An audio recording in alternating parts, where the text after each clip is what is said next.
سمجھ جاؤں. بالکل ٹھیک بات. اگلا سوال حضرت شامل کرتے ہیں. ڈاکٹر نصیر احمد ہیں گوجرا سے. یہ کہتے ہیں کہ میرے والد صاحب کی عمر 80 سال ہے. وہ انتہائی کمزوری کے باوجود ہر سال روزہ رکھنے پر ضد کرتے ہیں. اب ان کو ہم روکتے نہیں ہیں. روکنے سے ڈر لگتا ہے کہ کہیں ہم گناہ گار نہ ہو جائیں, لیکن وہ روزہ رکھتے ہیں تو کمزوری اور بڑھ جاتی ہے. سمجھ میں نہیں آتا کہ ہمیں ان کے ساتھ زبردستی کرنی چاہیے یا نہیں. نہیں, زبردستی نہیں کرنی چاہیے. اگر روزہ رکھ سکتے ہیں تو اچھی بات ہے. روزے سے کمزوری نہیں ہوتی, وہ جلدی ریکور ہو جاتی. اچھا.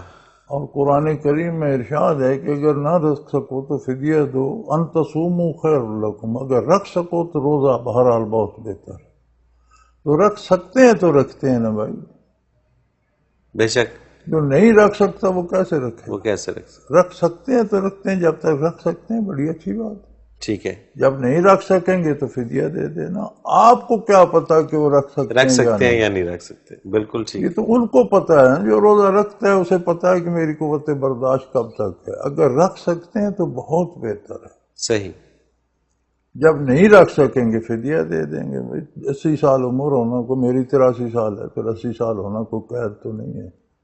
بے شک بے شک. 80 سال عمر ہے, کیا فرق؟ 80 سال کا بندہ ینگ ہوتا ہے, کیا فرق پڑتا ہے؟ بالکل ایسے ہی ہے. بالکل ایسے ہی. 80 سال بعد تو کوئی زندگی کی سمجھ آتی ہے کہ یہ ہے کیا بات. کیا بات ہے, کیا بات ہے. واہ واہ.